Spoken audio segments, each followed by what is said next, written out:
ومن أحسن قولا ممن دعا إلى الله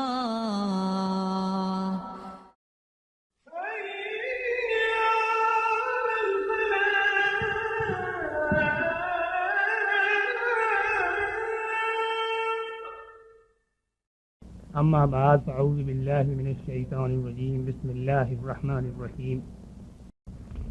حضرات، میں نے سورہ الحدید کی 6 آیات آپ کے سامنے پیش کی ہیں۔ ان کا ترجمہ پیش خدمت ہے تاکہ جو مضامین ان آیات میں بیان کیے گئے ہیں وہ ہمارے ذہنوں میں آ جائیں اور انشاءاللہ ہم پھر اس کی تفصیل میں جائیں گے۔ ترجمہ پیش خدمت ہے کہ اللہ کی تسبیح کی ہے ہر اس چیز نے جو زمین اور آسمانوں میں ہے، اور وہی زبردست اور دانا ہے۔ زمین اور آسمانوں کی سلطنت کا مالک وہی ہے، زندگی بخشتا ہے اور موت دیتا ہے، اور ہر چیز پر قدرت رکھتا ہے۔ وہی اول بھی ہے اور آخر بھی، اور ظاہر بھی ہے اور مخفی بھی، اور وہ ہر چیز کا علم رکھتا ہے۔ وہی ہے جس نے آسمانوں اور زمین کو 6 دنوں میں پیدا کیا اور پھر عرش پر جلوہ فرما ہوا۔ اس کے علم میں ہے جو کچھ زمین میں جاتا ہے اور جو کچھ اس سے نکلتا ہے، اور جو کچھ آسمان سے اترتا ہے، جو کچھ اس میں چڑھتا ہے۔ وہ تمہارے ساتھ ہے جہاں بھی تم ہو، جو کام بھی تم کرتے ہو اسے وہ دیکھ رہا ہے۔ وہی زمین اور آسمانوں کی بادشاہی کا مالک ہے، اور تمام معاملات فیصلے کے لیے اسی کی طرف رجوع کیے جاتے ہیں۔ وہی رات کو دن میں اور دن کو رات میں داخل کرتا ہے، اور دلوں کے چھپے ہوئے راز تک جانتا ہے۔ رب اشرح لی صدری ویسر لی امری واحلل عقدۃ من لسانی یفقہوا قولی۔ حضرات، میں نے جیسا آپ کو بتایا کہ یہ سورہ حدید کی شروع کی 6 آیات ہیں۔ اس کا پس منظر اگر ہم سمجھ لیں تو ان آیات کو سمجھنے میں ہمیں آسانی ہوگی۔ یہ تقریباً سن 6 ہجری سے لے کر کے سن 9 ہجری کے درمیان اس سورہ کی آیات اتری ہیں۔ یہ وہ زمانہ ہے کہ جب اسلام اپنے عروج کے اوپر آ چکا ہے، فتوحات ہو رہی ہیں، جنگیں لڑی جا رہی ہیں، اور لوگوں سے مطالبے کیے جا رہے ہیں کہ آؤ اور جنگوں میں شریک ہو اور اپنا مال لاؤ اور اپنی صلاحیت لاؤ اور اپنی جان پیش کرو جنگ کے سلسلے میں۔ چنانچہ اسی کے پس منظر کے تحت یہ آیات اتری۔ اب ذرا غور کیجئے کہ یہ وہ زمانہ ہے کہ حضور اکرم صلی اللہ علیہ وسلم کی دعوت عام ہو چکی ہے، اور ایسے لوگ اسلام لا چکے ہیں کہ جن کے دلوں میں حقیقتاً ابھی اسلام کا صحیح معنوں میں جذبہ جو ہے وہ موجود نہیں ہے۔ قرآن کے اندر خود ہے کہ اذا جاء نصر اللہ والفتح ورأیت الناس يدخلون فی دین اللہ افواجا۔ جب اللہ کی فتح و نصرت آ گئی تو تم لوگوں کو دیکھتے ہو کہ اللہ کے دین میں فوج در فوج شامل ہوتے چلے جا رہے ہیں، داخل ہوتے چلے جا رہے ہیں۔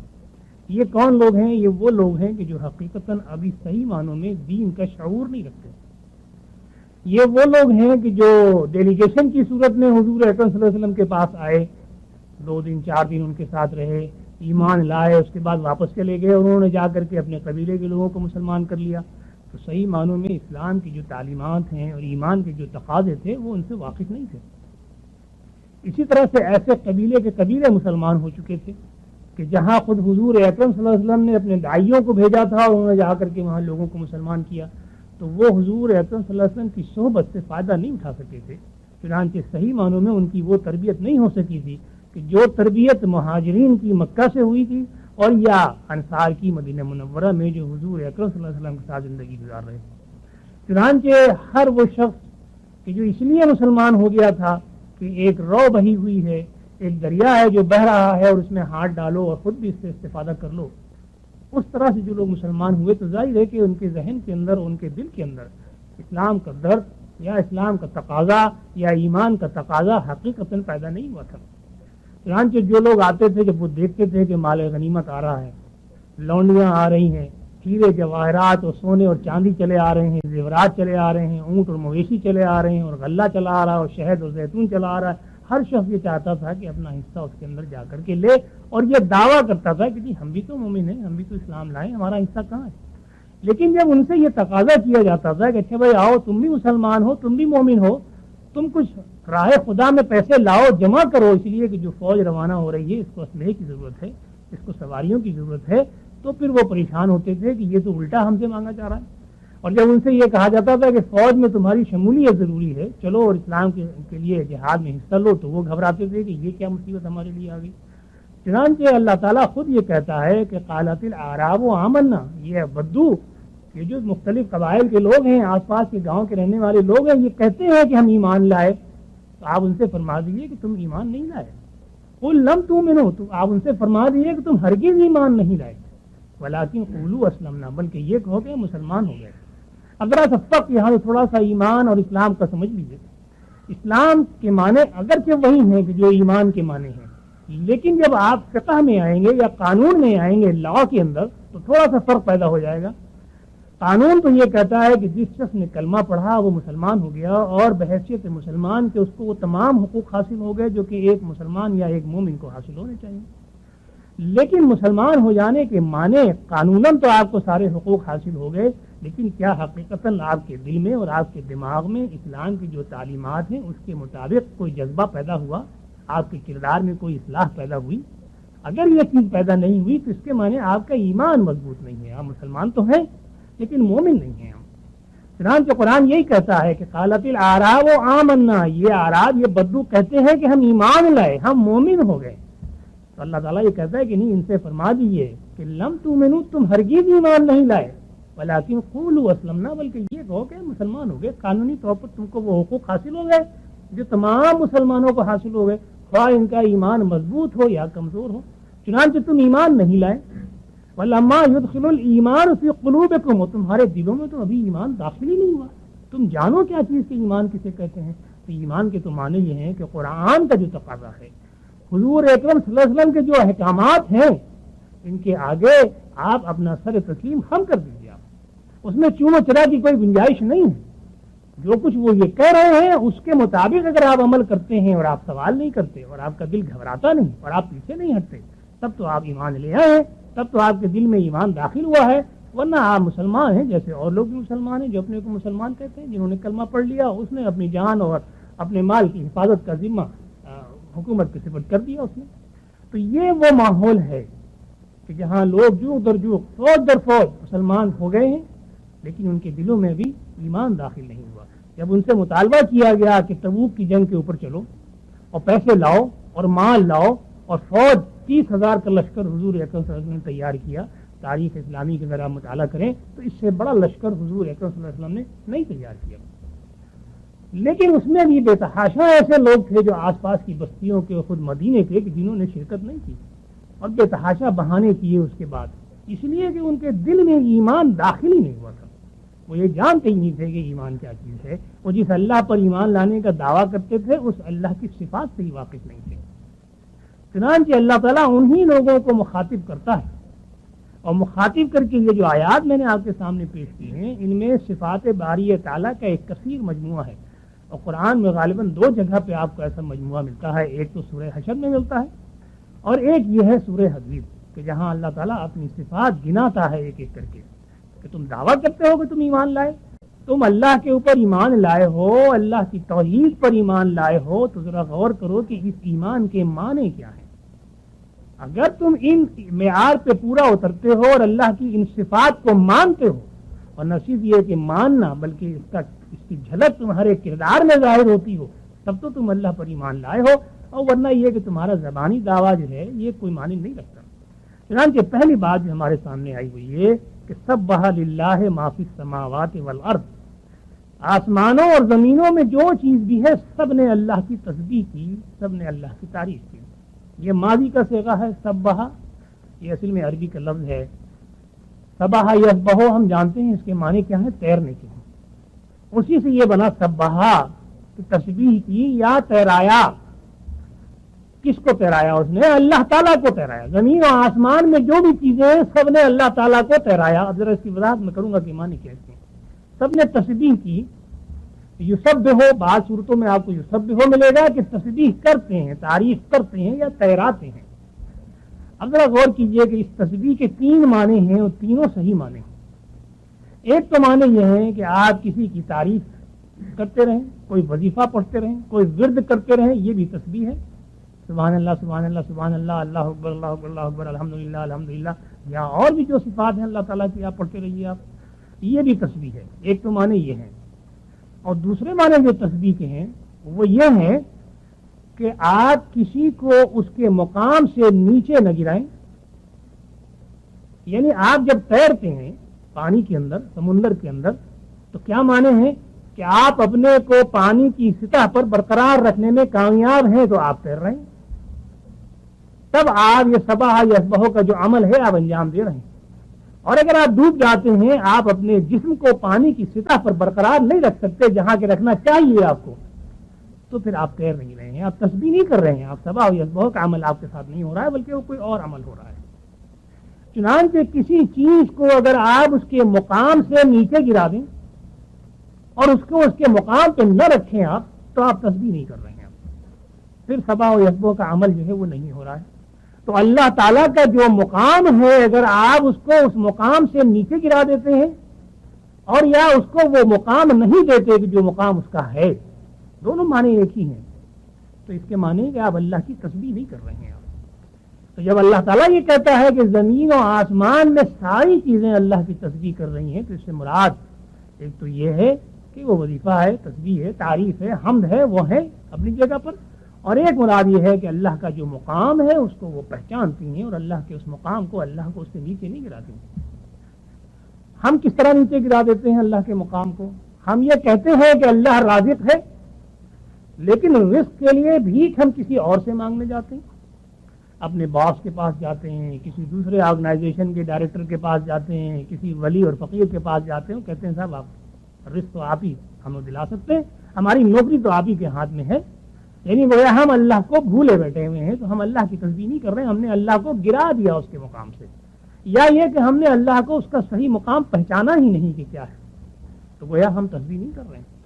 اگر ہم اللہ کے اس مقام کو پہچانتے ہیں اور اسی کے مطابق عمل کرتے ہیں تو یہ بھی ایک تسبیح ہے. اور تیسرا انداز تسبیح کا جو ہے وہ خود بخود یہ ہے کہ جب آپ کوئی چیز دیکھتے ہیں اپنے آس پاس اور آپ کے ذہن میں یہ تصور آ جاتا ہے کہ یہ چیز تو بہت اچھی ہے، یہ تو بہت ہی عمدہ ہے، تو خود بخود آپ کی زبان سے سبحان اللہ نکل جاتا ہے. یہ جو سبحان اللہ نکلا ہے یہ اس چیز کے لیے نہیں نکلا ہے، بلکہ جس نے بنایا ہے اس چیز کو اس کے لیے نکلا ہے. ایک تصویر آپ دیوار پہ دیکھتے ہیں، بہت ہی خوبصورت ہے، بہت ہی اپیلنگ ہے، بڑی چارمنگ تصویر آپ کو لگ رہی ہے. تصویر کو دیکھتے ہی جو آپ نے سبحان اللہ کہا تو کیا آپ نے اس کاغذ کی تعریف کی؟ نہیں، آپ نے تو حقیقتاً اس پینٹر کی، اس مصور کی تعریف کی جس نے وہ تصویر بنائی. تو ایک تسبیح کا اور ایک تعریف کا انداز یہ ہے. تو اللہ تعالیٰ یہ توجہ دلاتا ہے ہم کو کہ ذرا اپنے چاروں طرف دیکھو، زمین دیکھو، آسمان دیکھو، سورج دیکھو، چاند دیکھو، موسم کا آنا جانا دیکھو، موسم کا بدلنا دیکھو، پہاڑ دیکھو، دریا دیکھو، یہ باغات دیکھو، یہ کھیتی دیکھو، یہ ہوا دیکھو، یہ فضا دیکھو، یہ ساری چیزیں ذرا ان پہ غور کرو. یہ جانور ہیں، یہ سمندر ہیں، کیا ان میں کوئی ایسا نقص ہے جو تم نکال سکتے ہو؟ کوئی فی جیسے کہتے ہیں اردو میں کہ تم نکال سکتے ہو؟ دیکھو ذرا ہم نے آسمان کس طرح سے بنا دیا کہ اس میں کوئی دراڑ نہیں ہے، کوئی رخنا نہیں ہے. زمین کو دیکھو کس طرح سے ہم نے بچھا دیا کہ زمین ہے تو گول اور گھوم بھی رہی ہے، اور ایک ہی چکر نہیں، وہ دو قسم کے چکر ایک وقت لگا رہی ہے، ایک تو اپنے مدار کے اوپر اور ایک اپنے محور کے اوپر. اس کے باوجود کیا کبھی ہم کو یہ احساس ہوا کہ ہم گرتے نہیں؟ بھائی آپ مسطح چیز ہو، پلین چیز ہو تو آپ نہیں گریں گے، لیکن اگر ایک چیز گول ہے اور ہر نقطے کے اوپر کرد ہے وہ تو آپ کو گر جانا چاہیے، لیکن آپ نہیں گرتے. آپ چلتے ہیں، پھرتے ہیں، سارے کام کرتے ہیں، آپ کو احساس تک نہیں ہوتا کہ آپ کسی گول چیز، مدور چیز، اسفیئر کے اوپر کھڑے ہوئے ہیں. آپ تو جب یہ تصور آپ کے ذہن میں آئے اور آپ اس پہ غور کریں تو بے تحاشا آپ کی زبان سے سبحان اللہ نکلنا چاہیے کہ یہ کیا عمل ہے جو ہو رہا ہے. جب یہ سبحان اللہ آپ کی زبان سے نکلا تو گویا آپ نے اللہ کی تسبیح کی. آپ نے تو ایک چیز. دوسری چیز آپ یہ بھی غور کیجیے کہ اللہ تعالیٰ جب یہ کہتا ہے کہ زمین اور آسمان میں ساری چیزیں اللہ کی تسبیح کر رہی ہیں تو یہ حقیقتاً انہی تین معنوں میں کر رہی ہیں کہ جس کا جو مقام ہے اس کو اس مقام پہ رکھ دیجیے. آپ کا جو مقام ہے اپنے کو آپ اس مقام پہ رکھیے. اگر آپ اپنے کو اس مقام سے بڑھانے کی کوشش کریں گے تو بھی آپ نے تسبیح نہیں کی. چنانچہ اس اجرام فلکی میں جو چاند اور سورج اور ستارے ہیں یہ سب اللہ کی تسبیح کر رہے ہیں. کہ کس انداز میں کر رہے ہیں کہ اللہ نے جس مقام پر ان کو رکھ دیا ہے، جو مشن ان کے سپرد کر دیا ہے، جو کام ان کے سپرد کر دیا ہے، وہ اس کام کو انجام دے رہے ہیں.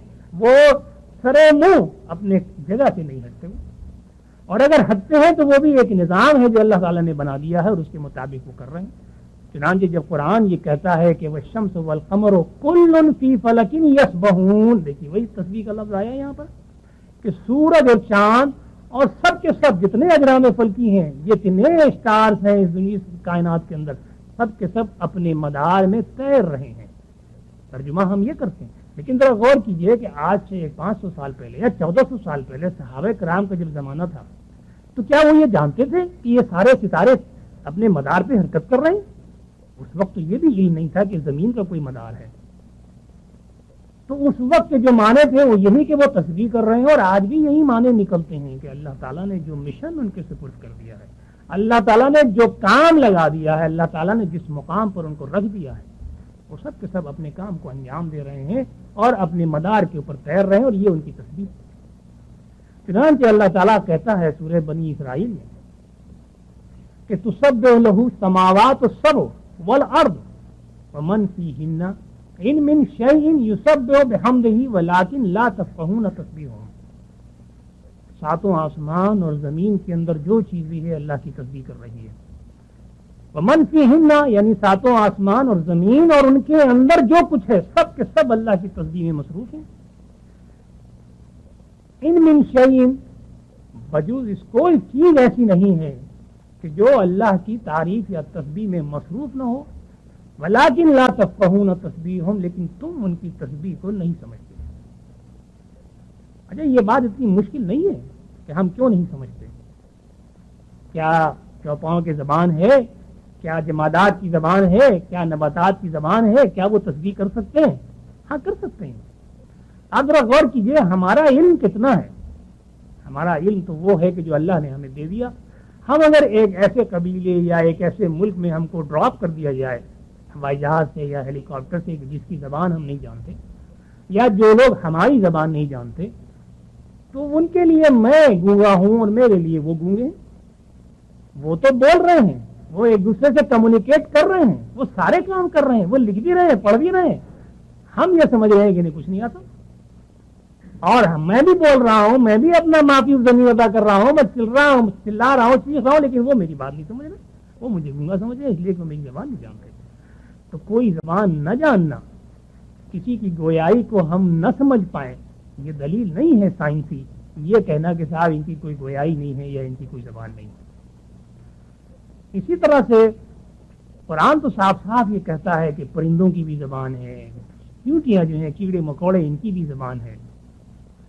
قرآن کے اندر حضرت سلیمان کا واقعہ ہے کہ جب حضرت سلیمان کی فوج باہر نکلی تو چیونٹیوں نے آپس میں یہ کہا کہ اپنی بچت کی فکر کرو اور بھاگو اپنے گھروں کی طرف، ورنہ یہ فوج تم کو رون دیں گی۔ حضرت سلیمان کو یہ زبان آتی تھی، چنانچہ جب انہوں نے یہ زبان سنی تو وہ ہنس پڑے۔ قرآن کے اندر یہ واقعہ ہے۔ اب اگر ہمارا ایمان قرآن کے اوپر ہے، دیکھیے یہی بات آئی کہ لما یدخل الایمان فی قلوبکم، تمہارے دلوں میں تو ابھی ایمان داخل ہی نہیں ہوا۔ اگر ہمارے دل میں ایمان داخل ہوا ہے اور ہے جس کا ہم دعویٰ کرتے ہیں، تو ہم کو یہ بات ماننی پڑے گی کہ چیونٹیوں کی زبان ہے، وہ باتیں کرتی، ہم نہ سمجھیں وہ ایک الگ بات ہے۔ چنانچہ خود قرآن میں ایک جگہ ہے وَسَخَّرْنَ مَعَ دَاوُودَ الْجِبَالَ يُسَبِّحْنَ وَالطَّيْرَ، ہم نے حضرت داؤد علیہ السلام کے ساتھ پہاڑوں کو بھی مسخر کر دیا، اور ان کے ساتھ پہاڑ اور پرندے سب میری تعریف کرتے ہیں۔ یعنی حضرت داؤد علیہ السلام جو خوش الحان تھے، تو جب وہ مناجات کیا کرتے تھے اللہ کی بارگاہ میں تو پوری کائنات جھوم جایا کرتی تھی ان کے ساتھ، اور اللہ تعالیٰ یہ کہتا ہے اس میں پہاڑ اور پرندے دونوں شامل ہیں۔ تو اس کے معنی یہ ہوئے کہ پہاڑ کا بھی کوئی انداز ہے تسبیح کرنے کا، یہ ایک الگ بات ہے کہ ہم نہ سمجھیں۔ ایک جگہ فرمایا کہ والرعد یسبح بحمدہ والملائکۃ من خیفتہ، کہ یہ بادل جو ہیں یہ بھی اللہ کی حمد کی تسبیح کرتے ہیں، اور فرشتے جو ہیں وہ بھی اللہ کے خوف سے اس کی تسبیح کرتے ہیں۔ اب ذرا غور کیجئے، میں نے جو مثالیں دی ہیں اس میں ساری چیزیں آ گئی، جمادات پہاڑ آ گئے، اور حشرات الارض چیونٹیاں اور پرندے اور جانور آ گئے، اور وہ چیز جو حرکت تو کرتی ہے لیکن اس میں جان نہیں وہ بادل آ گئے، اور وہ چیز کہ جو ہے جاندار لیکن ہم محسوس نہیں کرتے، ہم دیکھتے نہیں، ان کو فرشتے آ گئے۔ یہ ساری چیزیں جو ہیں کائنات میں جو ہمارے فہم میں ہو یا ہمارے فہم سے بالا تر ہو، سب کے سب اللہ تعالیٰ کی تسبیح میں مصروف ہیں۔ تو اللہ تعالیٰ جو بات یہاں ہمارے سامنے رکھا ہے وہ یہ رکھ رہا ہے، وہ یہ کہ زمین اور آسمان میں جو چیزیں سب میری تسبیح کر رہی ہے، اور وَهُوَ الْعَزِيزُ الْحَكِيمُ، اور وہ عزیز ہے اور حکیم ہے۔ اب اپنی صفت اللہ تعالیٰ نے بتانی شروع کی. پہلی صفت یہ آئی اس کی کہ وہ عزیز ہے. عزیز کے معنی اردو میں تو ہم رشتہ دار کے لے لیتے ہیں, قریب کے ساتھی دوست کے لیتے ہیں, لیکن عربی زبان میں عزیز کے معنی وہ با اختیار شخص کہ جس کے اختیار کو کوئی چیلنج کرنے والا نہ ہو. دوسرے معنوں میں مطلق العنان حکمراں جو ہے وہ عزیز کہلاتا ہے. تو اللہ تعالیٰ یہ کہہ رہا ہے کہ اللہ تعالیٰ وہ حکمراں ہے کہ جس کے اختیار کو کوئی چیلنج نہیں کر سکتا, جس کو کسی سے مشورہ کرنے کی ضرورت نہیں ہے, جو کسی پارلیمنٹ یا کسی اسمبلی یا کسی شورا کے مشورے کا پابند نہیں ہے. تو سب سے پہلی جو اپنی تعریف اور اپنی توصیف میں جو صفت بیان کرتا ہے اللہ تعالیٰ وہ یہ ہے کہ وہ عزیز ہے. اس کے بعد جب وہ اپنا یہ اختیار استعمال کرتا ہے تو ساتھ ساتھ یہ بھی بتاتا ہے کہ وہ حکیم بھی ہے. یعنی جب وہ مطلق الاعلان ہے, قادر مطلق ہے, تو وہ چاہے تو مومن کو دوزخ میں ڈال دے اور چاہے تو کافر کو جنت میں ڈال دے. یہ ہمارے ایمان کا جز ہے کہ اللہ تعالیٰ کو یہ اختیار حاصل ہے.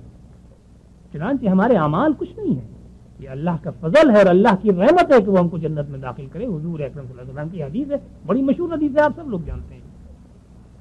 لیکن وہ اس کے یہ کام حکمت سے خالی نہیں ہوتے. جب بھی وہ کوئی کام کرتا ہے تو اس میں حکمت ہوتی ہے, وہ حکیم ہے. جب وہ اپنا اختیار یہ استعمال کرتا ہے کہ ایک جج جو ہے جس کے اندر 400, 450, 500 آدمی ہیں, وہ اڑ رہا ہے اور اس کے بعد ہوا میں پھٹ جاتا ہے اور وہ 500 کے 500 آدمی تباہ برباد ہو جاتے ہیں, تو یہ ظلم نہیں ہے, یہ اللہ کی حکمت ہے. اس نے اپنا یہ اقتدار اور اپنا یہ اختیار استعمال کیا کہ ان کو تباہ کیا, لیکن اس کے ساتھ اس میں کوئی حکمت پوشیدہ ہے جو ہم نہ جانیں, ہم نہ سمجھیں, یہ ایک الگ بات ہے. اسی طرح سے جہاز جو پانی میں ڈوب جاتے ہیں, کہاں پر کیا واقعہ ہو جاتا ہے, کوئی اللہ تعالیٰ کا ہاتھ نہیں پکڑ سکتا, کوئی اس کو چیلنج نہیں کر سکتا. ہم تو یہ سمجھ رہے ہیں کہ یہ تباہی ہے, یہ ظلم ہے, لیکن حقیقت یہ ہے کہ اللہ کے یہ کام حکمت سے خالی نہیں ہے. تو دوسری صفت جو ہمارے سامنے آئی وہ یہ کہ اللہ تعالیٰ حکیم ہے. کیوں بتا رہا ہے یہ صفتیں اللہ تعالیٰ ہمیں؟ جیسا میں نے آپ کو پس منظر میں بتایا کہ ہمارے دلوں میں ایمان نہیں ہے. ہم تو مسلمان ہیں قانوناً, اور حقیقتاً اگر آپ دیکھیں اس معاشرے کو دیکھیں اور آج کے معاشرے کو دیکھیں, کوئی فرق آپ کو نظر نہیں آئے گا. ہم تو مسلمان اس لیے ہیں کہ مسلمان گھر میں پیدا ہو گئے ہیں, ہمارے ماں باپ مسلمان ہیں, ہمارے دادا دادی مسلمان ہیں, بھائی بہن سب مسلمان ہیں, ہم بھی مسلمان ہیں. ہم نے شعوری طور پر تو ایمان نہیں حاصل کیا. ہم نے یعنی اسلام کو پڑھ کر کے, قرآن کو سمجھ کر کے, حضور اکرم صلی اللہ علیہ وسلم کی سیرت کو دیکھ کر کے, اور پھر ہم نے جا کر کے کسی کے ہاتھ پر بیعت نہیں کی کہ مجھے مسلمان بنا لیں آپ, اور نہ ہم نے دین کا علم حاصل کیا اپنے کو مسلمان کریں. تو وہ ماحول بالکل وہی ہے. تو یہ اللہ تعالیٰ جو اپنی صفات گنا رہا ہے وہ اس لیے گنا رہا ہے کہ ذرا غور کرو کہ جس پر ایمان کا دعویٰ کر رہے ہو وہ کون ہے. پھر تیسری صفت اس کی آتی ہے کہ لہو ملک السماوات والارض, بادشاہ ہے وہ زمین و آسمان کا, اسی کی ملکیت ہے. دیکھیے ملکیت دو طرح کی ہوتی ہے. ایک تو آپ جسے ڈی فیکٹو کہہ لیں کہ حقیقتاً جس کے قبضے میں جو چیز ہے وہ اس کا مالک ہے, اور ایک ڈی جو ہے کہ قانوناً وہ اس کا مالک ہے لیکن اس کے قبضے میں نہیں ہے. دنیا میں تو ایسے کتنے سیاسی چیزیں آپ کو کہ آپ کشمیر کے قانوناً یونائیٹڈ نیشنز کے تحت پاکستان کو کشمیر یا ہمارے ریفرنڈم ہونا چاہیے, آپ کچھ بھی کہیں دعویٰ کر لیں, لیکن ڈی فیکٹو وہ آپ کے قبضے میں نہیں ہے, کسی اور کے قبضے میں.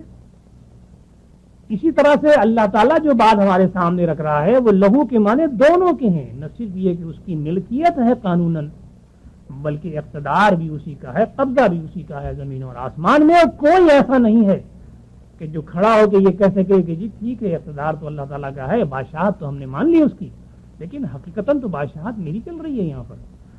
کوئی ایسا آپ نشاندہی نہیں کر سکتے. آپ یہاں پر جو بڑے بڑے جو بادشاہ بھی گزرے ہیں وہ اپنی موت کے آگے کوئی چارہ ان کو نہیں رہا.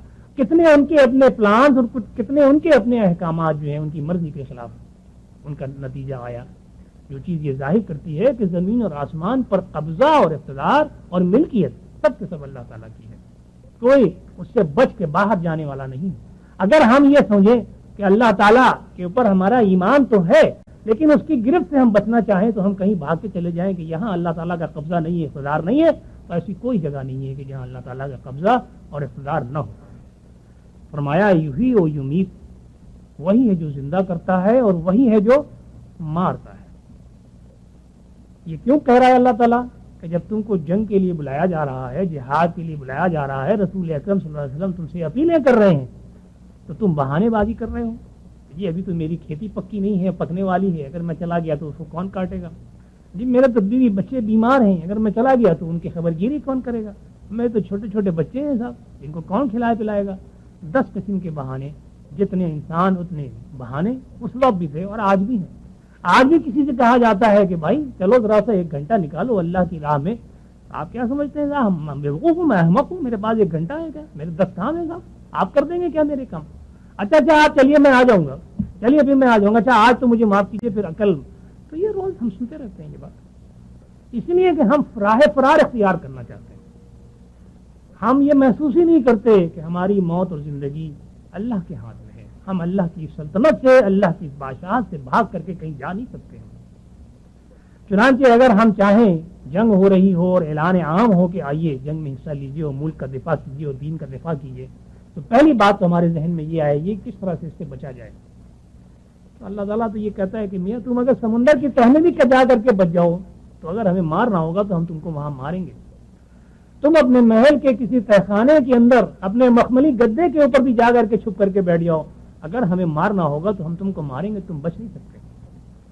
اسی طرح سے اگر تم میدان جنگ میں کودو گے اور اللہ کی راہ کے لیے کودو گے اور اپنی جان اپنے ہاتھ پر لے کے کودو گے، اگر مجھے زندہ رکھنا ہوگا تو تمہیں کوئی مار نہیں سکتا، وہاں پر تم زندہ اور غازی وہاں سے واپس آؤ گے۔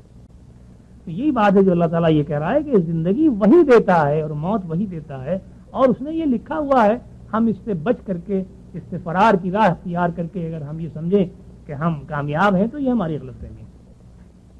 پھر فرمایا کہ وَهُوَ عَلَى كُلِّ شَيْءٍ قَدِيرٌ، وہ ہر چیز کے اوپر قدرت رکھتا ہے، قدیر ہے۔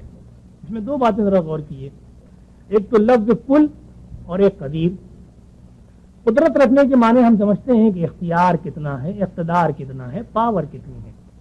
ہم جانتے ہیں کہ پرائم منسٹر کی یہ پاور ہے، یہ اختیار ہے، صدر کا یہ اختیار ہے، یہ پاور ہے، اور اسمبلی کا یہ اختیار ہے، یہ پاور ہے۔ وہ پاورز بٹی ہوئی ہیں، ہر ایک کی پاورز جو ہیں وہ برابر نہیں ہیں، لیکن یہاں اللہ تعالیٰ جب یہ کہتا ہے کہ کل شے، ہر چیز پر، اس کل کے معنی ساری چیزوں کا احاطہ ہو گیا۔ ہم جو کچھ بھی سوچ سکتے ہوں، جو کچھ ہمارے ذہن میں آ سکتا ہو وہ، جو کچھ ہمارے ذہن سے ماورا ہو، جو ہمارے ذہن میں سما نہ سکتا ہو وہ، ہر چیز پر اللہ کی قدرت ہے، اللہ کی پاور ہے، اللہ کی اتھارٹی ہے۔ اللہ کی اتھارٹی سے، اللہ کی قدرت سے کوئی چیز باہر نہیں ہے۔